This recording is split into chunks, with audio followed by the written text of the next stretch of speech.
In 2009, I attended the wedding of News International Chief Executive Rebecca Brooks. The ceremony took place by a lake. For the country estate, I stood next to TV presenter Pierce Morgan, who I told that Mel at Daily Navigator was years away. 3 years away. Newport Mata was closer to the action. David Cameron hung back up the slope. Gordon Brown, then Prime Minister, arrived late with all eyes turning to him as he walked down to the lake. At the reception, I had a brief conversation with Mr. Cameron. I said I hoped he would not win the upcoming election, but that if we did and if we wanted to act to improve a political debate and standard in the press, I would support him. For some time, the journalist in me had known that the relationship between politics and the media was not serving the public, but it was my first-hand experience of this developing culture of views and negativity that convinced me Britain's press and 24-hour news were making it more difficult for elected leader to govern. It's got worse, hasn't it? He said. I replied that he would be a much stronger prime minister were he to take office, not feeling he owed anything to the big media groups. At that point, Mr. Murdoch joined us, and we changed the subject. Perhaps we should not have done so. That we did, however, illustrated something of the dishonesty at the heart of what are essentially political and commercial relationships. It is not easy to do what Ed Miliband, Labour leader, did last week, making himself an enemy of some of the media's most powerful forces.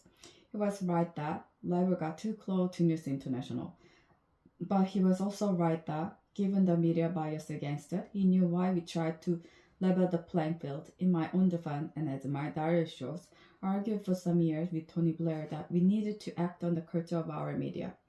At one point, he ticked me off, asking that I not make my views so obvious in front of Mr. Murdoch, his son James, and Lessington, then chief executive of News International. Ultimately, Mr. Blair thought the press had become a problem, but that given all our other priorities, people would not understand our taking them on. He also thought it would look like revenge for the fact they had turned against us. And there were political considerations too. Trying to govern and win elections is hard enough without the press being against you. I accept that for all of us, at times media support was something we courted at the expense of positions of principle on media issues. But that trap has now been sprung. The latest revelation have forced the police, News International, and the government to act. The police will now be more vigorous. News International will continue with their kamikaze crisis management, which one day will be studied as a textbook case of how not to do it. But the most important development are the most Prime Minister dual inquiries into press practices and a new system of regulation. These mean we now have once in a generation opportunity for a new settlement between politics, the media, and the public. Nobody can argue that we have the press we deserve. Pressured by technological change, a dominant strain of Britain's media has gone into a spiral of decline, in which this scandal is only the most dramatic development. Mr. Cameron did not look comfortable announcing the reviews.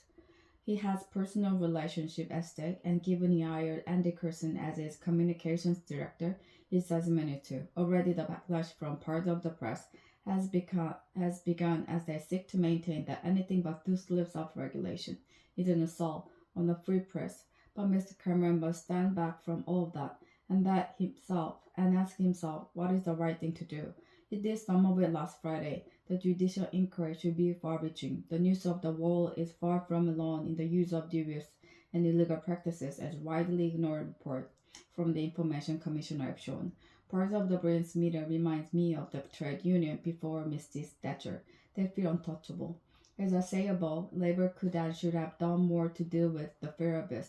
But just as the MP's expenses scandal emerged from the failure of Mrs. Thatcher's government to tackle MP salaries, so the system by which she showered honours on editors and owners, a practice to which we put an end with the rule that no serving editor could be honoured, means she too has something to answer for. Whatever the past, it is Mr. Cameron who must lead the country to a better place. Mr. Miliband has shown himself capable of playing a good and principled part, and so should the public. Ultimately, political debate will only improve if the public wanted to.